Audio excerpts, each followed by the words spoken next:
Hey guys, this is where I've been at the last, well, Jesus.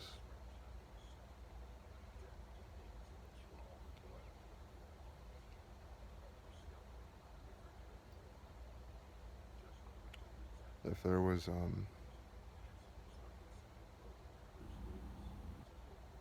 I gotta sit up because my head is starting to have too much pressure on my nerve.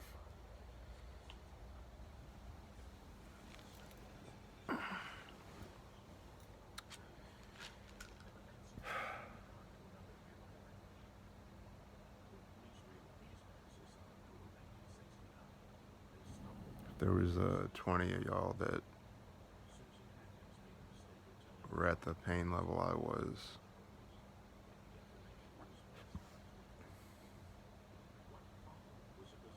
there might be two of y'all at the most that would have made it. But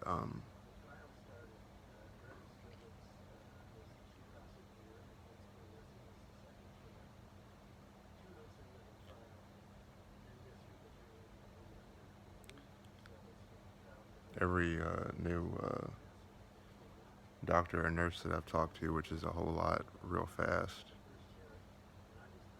um, recently in the last month or two, have all said that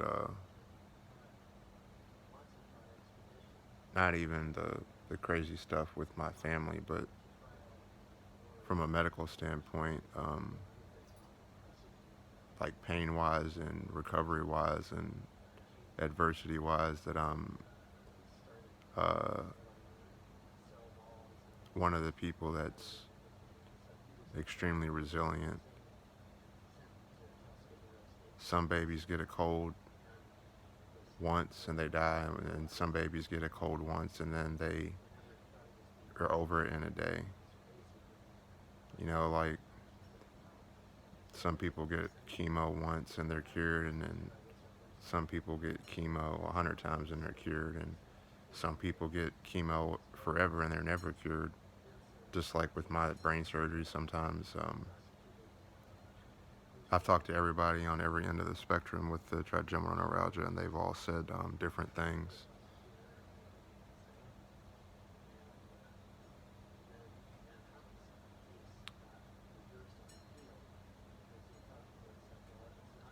One thing I want to say a lot before I forget is no matter what your health issue is, however much it's bothering it to you, um,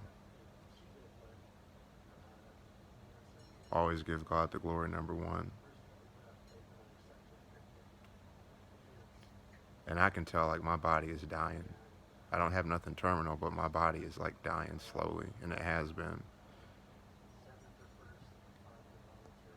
But like if you say I got shot 6 times, like if I got shot 6 times, I haven't, but if I did, nobody cares nowadays. If I said I got shot 60 times, then everybody's like, oh, let me know about that. But when does it become a bad thing to get shot at all? Like every time someone's shot, it's bad. Doesn't matter if it's a getting grazed or if it's one or 100. Um, and the fact that you survive is awesome. That you survive, because there's people that don't, which is not awesome. I didn't mean to use that word. It's all I could think of. I'm not in pain as much as I was at all, but from I don't even know what today's date is. My medicine was. It's almost been like a week. I've been out without my painkiller.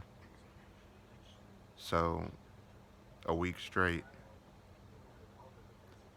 I've had this pain for a week straight, y'all. And if you don't know what the disease is, um, I'll do a picture thing together. I'll put it together. But if you take all this off, If you pull all this off, and it's just the whatever's under here, the red stuff, the muscle, whatever, and you expose your nerve. Your trigeminal nerve is about right here, and it's big. If you have that nerve exposed and you have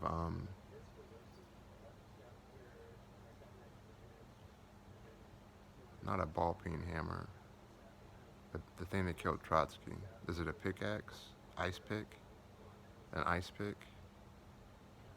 I don't know. I've literally never used any of those things. I don't think that I can remember. If you have an ice pick, if you have like 1,000 of them coming from every direction, just the I'm not going to go through all of them. There's too many to go through, but just the stabbing alone, okay? That's what I've been feeling for a week straight. And I'm really pissed off at God. I just am. That's a relationship. I'm not a hypocrite. Quit, Joker. But the only reason that I'm here is because of them two. And that's been like that from the beginning. And see, he's trying to always. He wasn't even trying to do that till I started trying to do this video. Come here, Joker. Come here. They've been trying to get my beans, and I was in such pain that I kept pushing him away. But when I was on the phone earlier, Joker came up to me and he had his paw on my hand.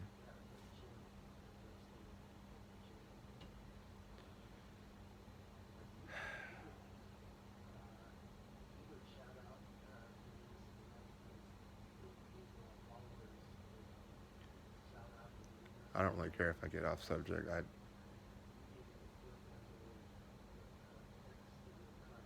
Only the people that have this knows what this is like.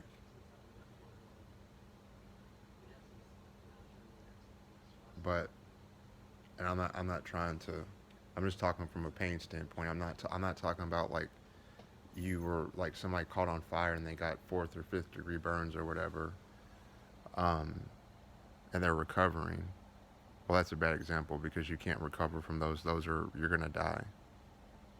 Like, I don't think the worst degree burns. Um, all your nerves are exposed. Okay, well, yeah, like if you see a burn victim after they're burned up, like when they are trying to heal, like the way the rawness of their skin is, like if you were to take this part off your skin, which is the biggest organ in your body, um, that's what it would look like right here, and then you just have and it's not like if you touch the sharp end of a knife with your thumb and you nick your thumb and you pull back. Well, with the neuralgia, there's no pulling back. It's like nonstop. Oh, I'm not glad he came up, but I was watching this anyways. So, um, my examples are horrific, and this is literally horrific. I'm not glorifying this, but just making a point. Like the way that you would hear Dahmer, like he would insert stuff and hurt people with sharp ends. If that can make it a little bit more easy to understand, because don't none of y'all know what a trigeminal nerve is unless you're a doctor person. But even people at the ER will tell the patient that they're lying, that they don't have that because it's that rare. So not only are you dealing with, like, imagine having the worst pain in the world. You know that, like, say you talk to me, I say, yeah, that's what you have, and I know for a fact because I've had this 8 years. And I say, okay, this is what you do. Go to the ER. Tell them your symptoms, tell them where the pain is, be right here, like say right here, um, and X, Y, and Z, and just ask for carbamazepine like the lowest dose. And 99.9% of the time you take the carbamazepine, like when I did, immediately I took it, my pain stopped immediately, like that, like that.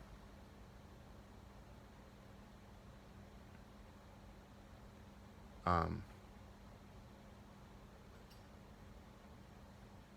but imagine them not doing that and saying you're lying or you're a hypochondriac, whatever, and then they send you home and you have no reprieve. And let's just say, for the sake of argument, that you live somewhere where that's the only hospital you can go to.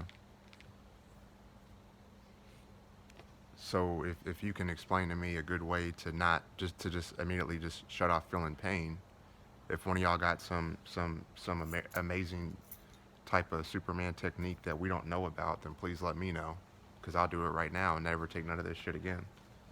But that's not a thing. That's not real life. And I'm not encouraging anything. I'm not saying anything other than the way it is. But with this, you either get the pain stopped by medicine or other means. And I pray for everybody all the time. I don't just pray at night. I pray around the clock all the time for all types of things for people. That includes you. And that includes you people that say stupid stuff. Because you understand something, when you're saying something mean about one person that has a medical problem, you're not just saying it about them, you're saying it about everybody else that's had it. I don't think y'all really understand the insult. That's like, if I had cancer and I'm trying to get through cancer, first of all, if you make fun of somebody that has cancer, you're a bad person. You need to get right with the Lord. There's something ain't right about you. But that's like my mom having cancer, or me having cancer, and I come out and I'm all hobbled up and this and that because I'm just got the treatment, and then you're just like, how's that? I bet that cancer's beating you up real good, ain't it? Or whatever kind of crazy shit somebody might say. I wouldn't be surprised they said it in person today anyway, but sad that I'm even saying that. But you wouldn't make fun of somebody that has cancer, right? So why the fuck are you making fun of me or anybody else? Or if somebody has a headache, the point is if you're, no matter what your pain is, nobody wants to be in pain, right? So unless you're a serial killer or a sociopath, or if you're a psychopath or a sociopath and you don't know it and you're not being treated for it, then okay, you kind of do have a pass in a way, because it means that your thought process is not like a normal person's, with empathy and remorse and sympathy and this and that.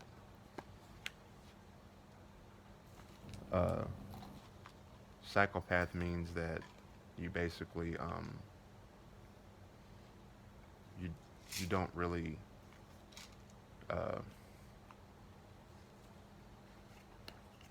have a mind for someone else's feelings.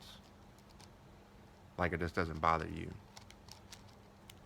And I think a sociopath is like somebody that's like more narcissistic, like Ted Bundy. Like all about the self.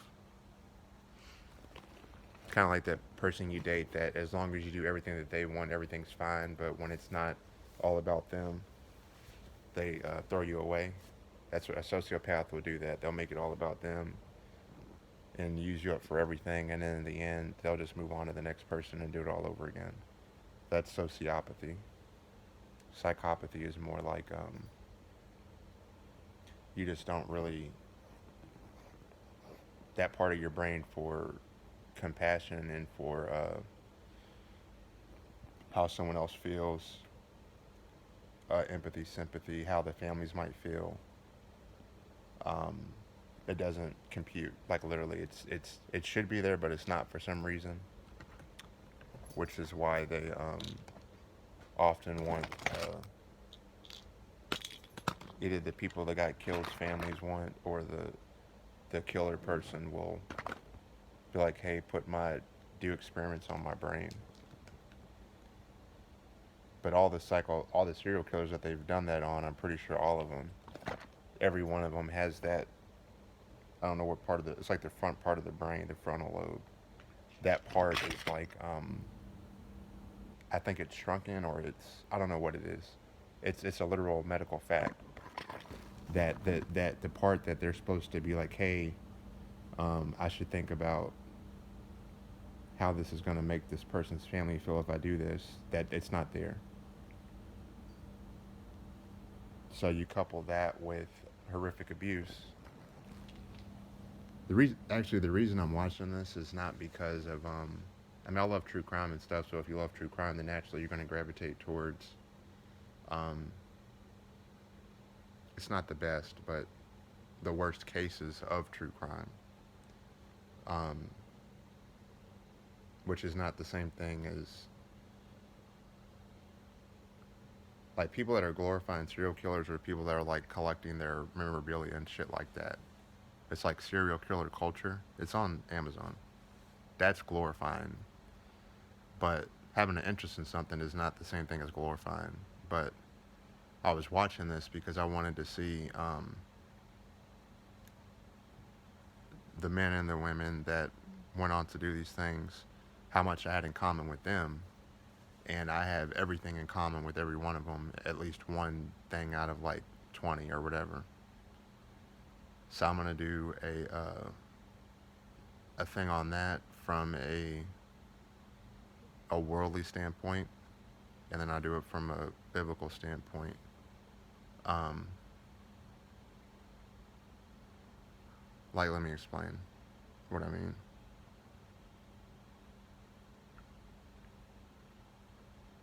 Well, because it's people say, well, why does, why is Dahmer Dahmer, but I'm me, when I could be Dahmer and he could be me? Just like, why did my brother become a murderer and a gang member, a Crip, and instead of us swapping places? Well, it's because of the Lord. So if my brother would have been closer to the Lord, he would have had the same conviction I had from the Holy Spirit to not go and join the gang. Uh, I've always been girl crazy, you could say. That's only been that's been about my only vice. But I recently got delivered of that about a year ago, closing on a year. Uh, but it's taken me my entire life to get out of that phase of women and girls. Well, girls, when I say girls, I mean like when I was, age appropriate. So like, but that doesn't really count either, because I've never been around women or girls. Well, when I was a boy, I was never around girls. Usually, I was around like women or older girls, like by many years. So when older women say, "Do you have a like mommy issues or whatever?" Like, no. Um, we all have mommy and daddy issues, okay? We all do. Because if we didn't, you would have been talking to your mom and dad all the time, right? Everything would be good. But when's the last time you actually talked to your mom and dad about something serious and actually were a good son or daughter? So I don't really like that excuse, or that stereotype. It's kind of dismissive, because we've all had at least one or two things that our mom or dad has done to us that we didn't appreciate, or that was not right. So, and then I was watching Orlando Brown the other day on my stream, and he said something like off the wall, and it triggered a repressed memory with my mom that's not good, which I forgot about. And it wasn't exactly the same context, but it was the same setting. So it's like the same room, it's just the colors on the wall were different, if that makes sense.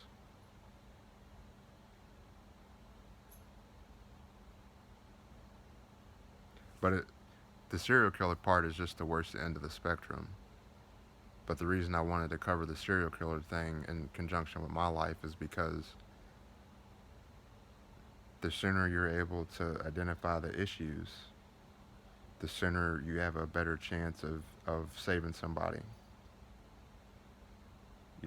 Because like literally saving their physical body than their soul, hopefully. That's between them and God, but and then also saving other people from getting hurt. But if you're just a lazy parent and you don't want to do what it actually takes to make sure your kid doesn't end up like a Dahmer, but then they end up like a Dahmer, and then you say, oh no, that's just the devil. Like, no, no, no. It's like if your kid's walking straight to school and every day they go to school just fine and everything's going good.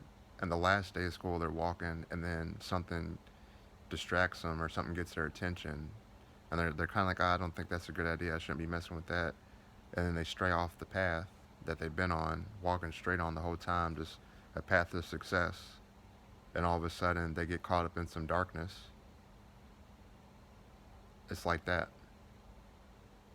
You have to walk with your kid. You can't just, send them off on their own all the time and expect them to figure it out. If that's what you're doing as a parent, you shouldn't have had kids because you're lazy.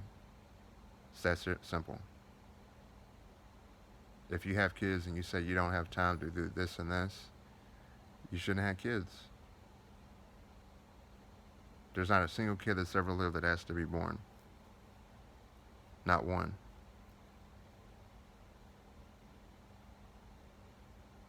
And then when you neglect to raise them right and to see if there's issues or identify issues, and then want to blame them when they get older because you're a non-parent. You're just a DNA contributor. There's a whole lot of DNA contributors in the world. I got kind of off track. But I'll do that thing about them. I don't know exactly how I'm going to do it, but I'll go through and do it. Um,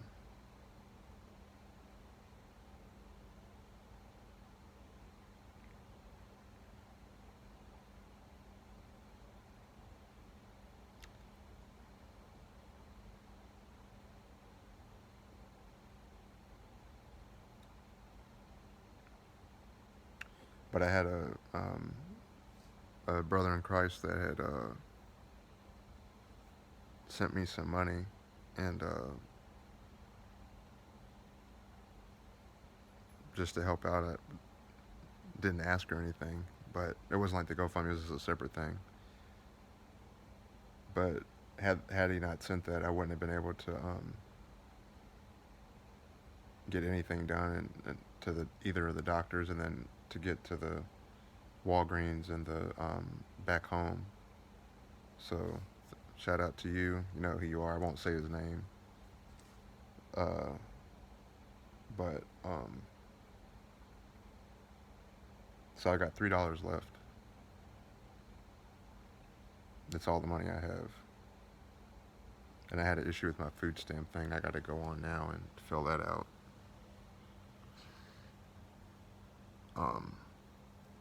My rent's past due of $870, and been trying to call my church to get my LG&E taken care of, but I keep calling him, and I left voicemails, but he didn't get back to me.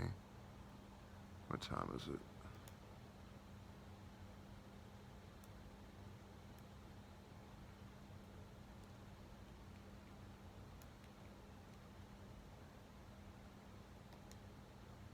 And I was just watching the thing about Manson, and the guy was like, his alcoholic mom was 16.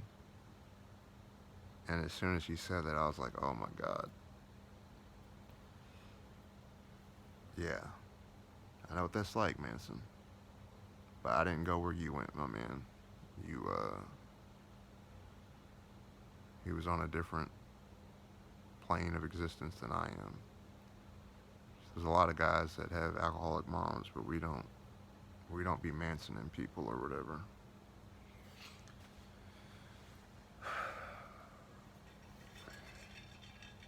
But my body's breaking down. I can't get back injections because I got to get X-rays, and it was my first trip to the doctor. And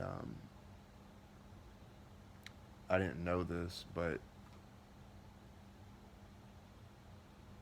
Dr. Wang is not actually a pain doctor. I didn't know that. It's the Pain Centers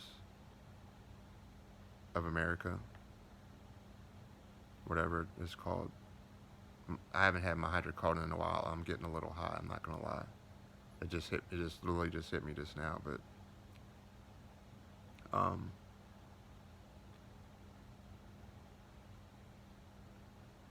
I guess according to the DEA, he was saying that um,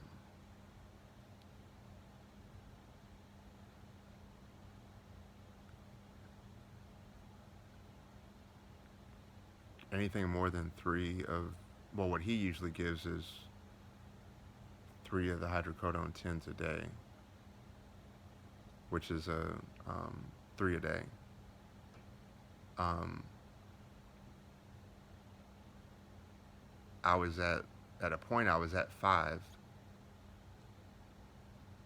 and then they reduced it to four. Because some Indian doctor I didn't know, he was a total asshole. He shouldn't be a doctor.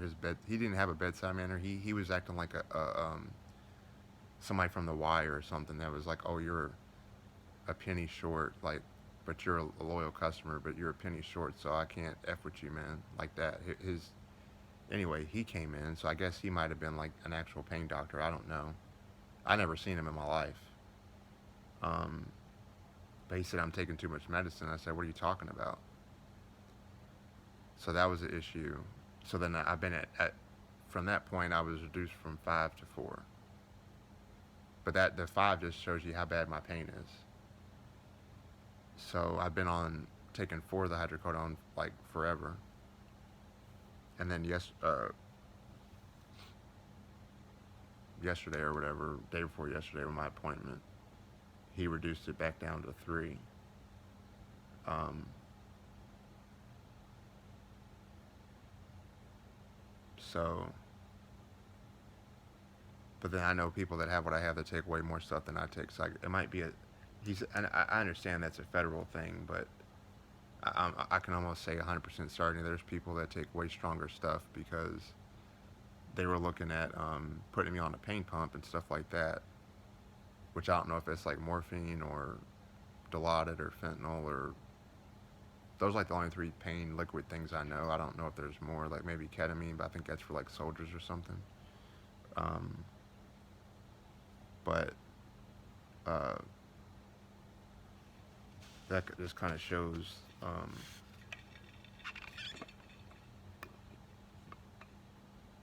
the severity of the pain. But even if you were to take all that with the neuralgia, trigeminal neuralgia, it could do absolutely nothing.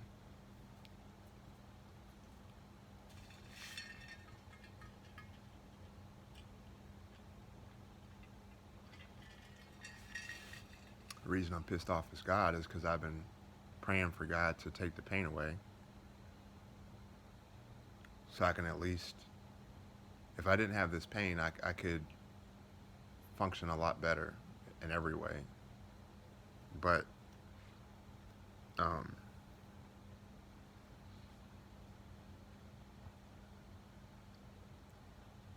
so don't worry about me praying. I'm always praying. Just pray for me, but don't worry about me praying personally because I always am. For it to, I'm more so wanting the Lord to deal with it or God to deal with it than anything. It's just not happening. It's not coming to fruition for whatever reason. And the fact that I've been in this nonstop pain for a week, damn near, pretty much a week, yeah, a week. It's really irritating, or really just like so easy for God, but for some reason he don't want to do it, and I don't know why. Doesn't really matter. It's just I'm the one, we're the ones suffering that has this, and I know there's people that's had it a lot longer, and when I talk to those people, it gives me a lot of more resolve to want to keep keep keeping on. So,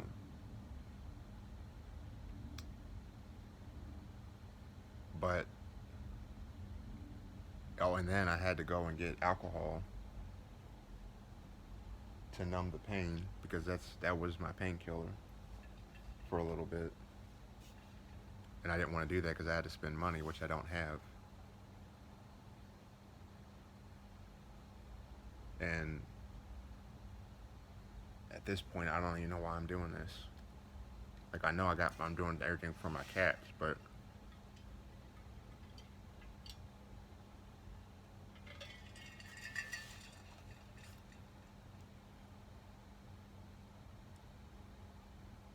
everybody's worried about bills and money and this and that. But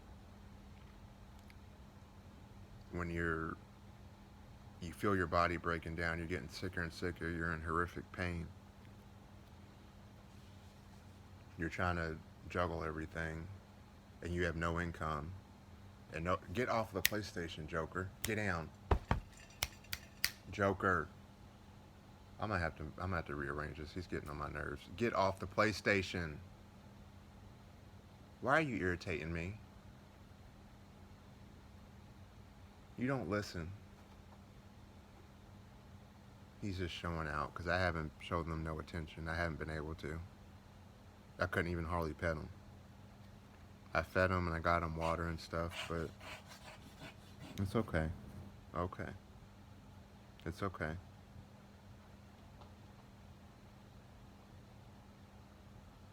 Like I had to pawn my TV to pay a bill or something, and it's like $100 something to get it out, but I gotta call them too. I think it's like $10, I think, to extend it, but then I don't even have a way to get up there. And you can't do it over the phone because you got to pay in cash because it's a loan, and that's like a state thing. Loan, when you get a pawn, it has to be paid with cash to get it out because they give you cash. It's just like a state thing. But it's like, say I wanted to, in case I needed money for whatever, I could pawn my TV again for the same amount that I always do. But then that falls out of pawn. So it's like, that's what I mean when I say like, everything's working against me. And when people say stuff like, oh, well, just hang in there. Well, okay, yeah, well, people on the Titanic only hang in there for so fucking long. Either some help comes along or you sink. That's just how life goes. I don't really believe, I don't want to believe that God would let me just sink. He hasn't. It's just that, why are you back there, Joker? Get, oh my God, Joker, get from behind the, you're getting on my nerves, son. Get from back there. Joker. You know what? Come here. Get. Get from back there. Get. You know, you're working my last nerve. Get from under there. Why are you being so damn busy? Go under the bed then and do something. Jesus.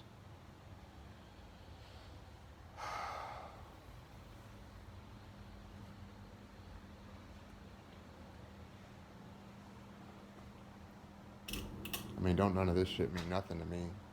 Only thing that matters is my cats. I don't really care about having a car or a place to live or anything. It's just that's how you need it for life. So it's like whatever. But I don't. It's not like a.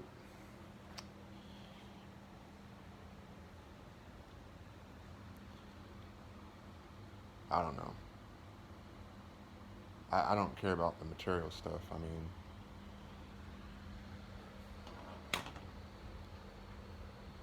times like what's just happening this week is just what's even the fucking point? Like what's even the point? What's the point?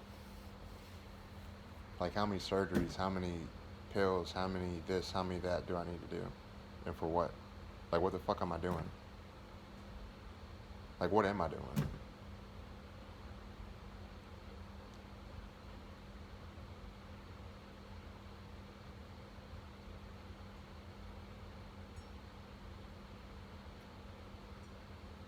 People are like pray and it'll get better. Well, I do that every day. Religiously, pun intended. But guess what? It was acid reflux, then it was hyperthyroidism, then it was low iron count, and then low vitamin D count. Like, and I mean like dangerously low. You know, losing blood, a lot of blood. But it's like I'm just losing. It ain't that bad yet. So I'll just keep losing blood, which I did.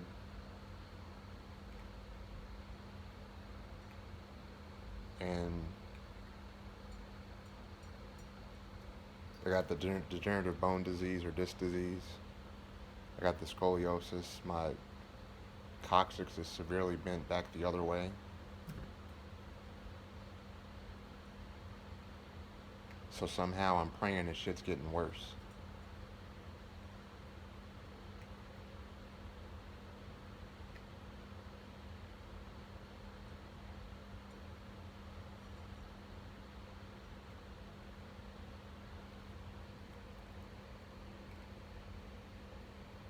I forgot that my former girlfriend died. I forgot my mom had stage 4 colon cancer. Like, I literally forgot. Because my mind is so gone because of stuff going on now that I guess my brain is just shutting shit off or something. But when you say something like that to somebody, like, how could you forget? You be having the greatest shit happen to you that happened to me. You forgot damn near everything.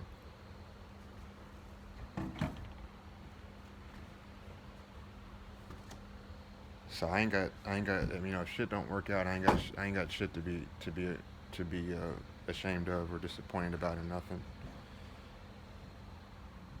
Cause not just recently, since my wreck in 2016, but my whole life I've always fought to the end. So I don't give a fuck what no motherfucker says about nothing. None of y'all that say something stupid, cause y'all don't fucking know. That's not even all the medicine I take. That's only some of it. But you can see the shit right there. You can see the medicine's right in there, but motherfuckers will be like, no, that's not medicine. That's not real. Don't they say Walgreens at the top? Don't they have a code? But y'all are still fucking retarded. Y'all still ain't getting it. Like, these are scissors. They cut paper. No, they don't cut paper. Fuck y'all. Straight up. Because that's insulting to what real people go through. It's like saying, yeah, my brother died of old age. He lived to be 100. Well, my brother got murdered. Ain't the same shit. Death is death, but it's the context. Someone just dying because of their old age ain't the same thing as somebody being murdered. And my brother being murdered ain't the same shit as one of Dahmer's victims. It's the context. So unless you understand the context of what having this is like, then you're talking out your ass. It's like you're a heart doctor and you're trying to tell a brain doctor how to do a brain surgery.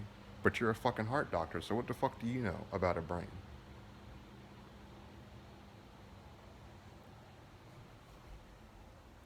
But there's a whole bunch of people that just spew ignorance all over the place. And I promise you, if any of you people that said stupid shit in any of my comments have what I have, and you came to me and were like, what can I do, this and this, I'd help you. I really would. But it's sad that we live in a world where you literally got to have a worst case scenario happen to yourself for you to actually have empathy for another person. That's sad. That's how far we come from God.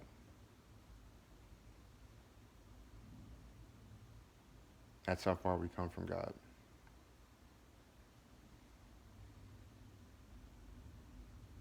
And even if I was healthy, guess what? I can't fucking drive my car because my car's broke down. Oh, and also, I can't. My insurance lapsed because when I got my GoFundMe donations, I only had enough money. I had to either pay my car insurance and try to get the money from my rent, or I had to pay my rent and let the car insurance go. So I had really great coverage, like $160 for full coverage, which is really great because of the wreck. Kentucky's a no fault state, so it made my rate go up to like almost $300 for full coverage. When before my wreck, I was only paying like uh, 100 something, like 120 or whatever. So basically, from 2016 to 2024, I had to wait 8 years to go from to get my rate back down from the 300 plus, like more like 330, pretty much like 350. I had to wait 8 fucking years to go $350 a month for insurance down to 160. So it's not just the medical problems; it's shit like that, and it's not even my fucking fault. And the lady almost fucking killed me. And I ain't mad at the lady. I don't hate nobody. I don't hate her. I just hate the situation, and that's honest. I ain't got hate in my heart for nobody because I ain't never been like that.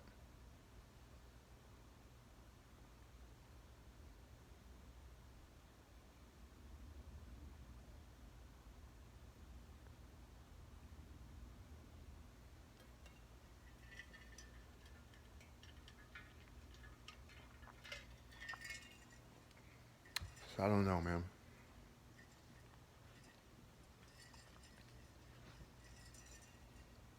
It's like I pray and I pray and I pray, and shit just gets worse and worse and worse. So it's like, okay, God, are you messing with me, or is the devil messing with me, or what's going on? Because I don't know. Now I'm spiritually confused because I don't know. I can see a good thing when it's a good thing. I can see a bad thing when it's a bad thing. But it's like this, the fucking scans of my scoliosis and all this shit's on my it's on the fucking GoFundMe thing. It's right the fuck there. And it's the first time I seen this doctor. Like doctor number 150, I don't know. It might be 200 by this point. I know it's more than 100. So it's like, when's this shit gonna stop? Because I feel like it's just gonna be something all the time. You know, if it was just like a sprained back or some shit, okay, yeah, whatever, I can deal with that. And then the day I'm supposed to get the back injections, Dr. Wang isn't there, so I can't fucking sleep any which way, and I'm so exhausted that all I want to do is sleep. And then when I try to lay down, I can't have pressure on my head at all, and it's making my nerve pain bad, like horrific. So it's just like, what the fuck? Like, what am I doing? Like, what are we doing? What are we doing?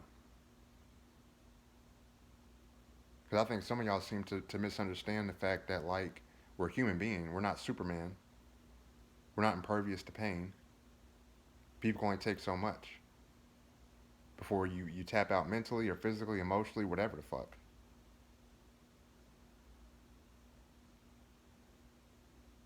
And even if I had a bunch of money, I'm still gonna have all these problems. But at least when you have some level of money, you can, for a period, have that off of you. But I can't even get that because I've been denied for disability like, I don't know, probably 8 times by now since 2015. Yeah. And I talked to my lawyer, and he said that we're waiting to get a hearing from the judge.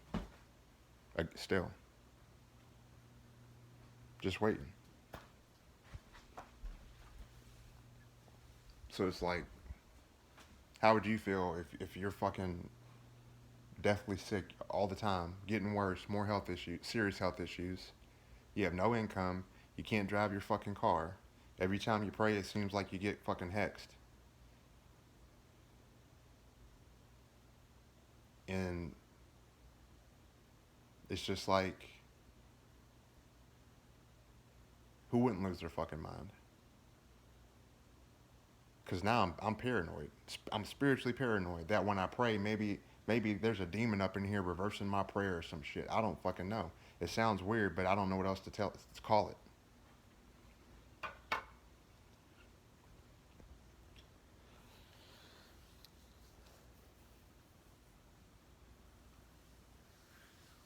And you can never call somebody a quitter that's trying to get better if they're doing everything they're supposed to be doing, or call them lazy or whatever. If they're doing the surgeries, the treatments, the medicines, the therapies, the workouts, whatever, I've done all of that.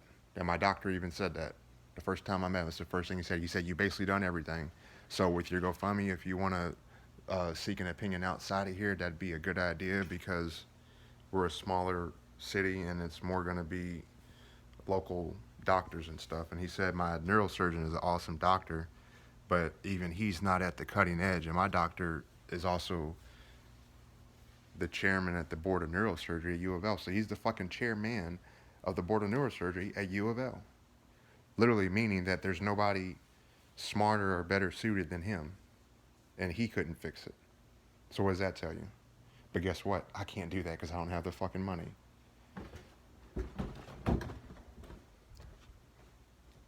Maybe the assholes out there can at least have a little bit of understanding that, oh, a sick person's just trying to get better so they can get back to their life. We can all understand that, right? At least try to have a heart for that.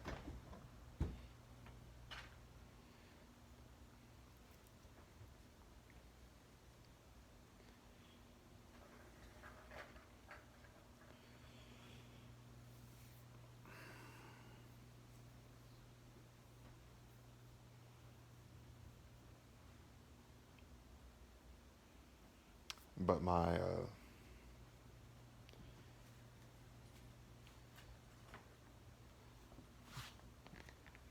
one of my church brothers had given me a ride, and he was kind of cutting it close getting there, and I got there,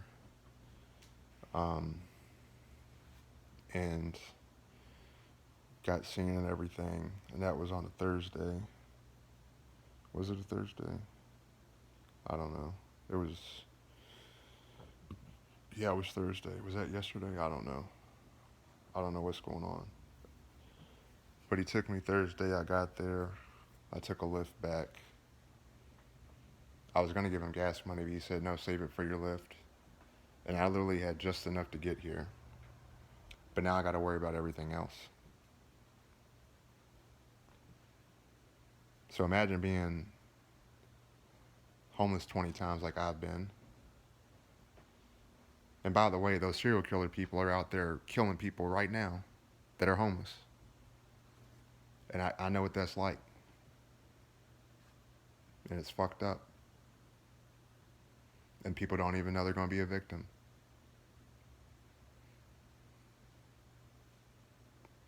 And that's why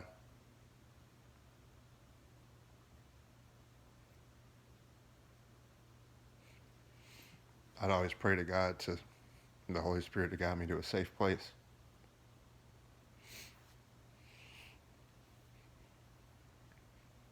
Because these people don't look like Jason or Freddie or Michael or nothing. If they did, they'd all get caught the first time. Actually, there probably wouldn't even be a first time. They just would get locked up because, like, this person looks like a damn creeper or something. Like, yeah, they actually are. They had a whole kidnapped kid in the back of the van. And by the way, if you see a big-ass van that's like 15 feet tall or whatever, with tinted windows, stay the fuck away from that. Seriously. It's the murder van, or it's the you're gonna be missing forever van. It's the boogeyman van. Stay away from the boogeyman van. I think it's charging. But imagine being homeless that many times, going through everything I went through, and then getting evicted. I've never been evicted. People think that when I say that I've moved so much, I only moved so much to take care of my mom and dad. And Billy Graham, I was watching Billy Graham for the first time the other day, and he was talking about honoring your mother and father. And I'm not gonna lie, I'd much rather die naturally or however God wants me to than to live like this, honestly, 100%. Not the same thing as I'm gonna remove myself. That's not what I said. I'm not gonna do that. But it would be much more preferred to just be with the Lord now than to have to endure all this. And for what? You know, my cats make it worth it. But from a fatigue standpoint, from a human standpoint, just from a I'm done standpoint, I ask God to die all the time, and He just won't let me die. It's like, okay, well, if you don't want me to die, but you're not helping me, then what do you want? What are we doing, God? You don't even need me. I know I'm your child, but what's this? What's the point of this? Am I just supposed to be sick all the time and just be like, hey, I'm sick all the time, but God's got me? I ain't got no problem doing that. I don't like it. I'm the sickest young person you'll ever meet. Like, sickest young old person. And all my doctors tell me that. They say, to be so young, you've had more issues than I've seen in a young person in a long time. It's like, yeah, I know this. I don't get colds, I get brain disease. I don't get a backache, I get scoliosis. I don't strain my leg, I gotta get a fixator. I don't get a stomach ache, I get Crohn's disease. I'm not moody, I have bipolar. I don't have a trouble focusing, I have severe ADHD. I don't just get down a little bit. Sometimes I have clinical depression, which means is the worst form that you have to either be admitted because you're a harm to yourself or others. I can keep going, but there's no point.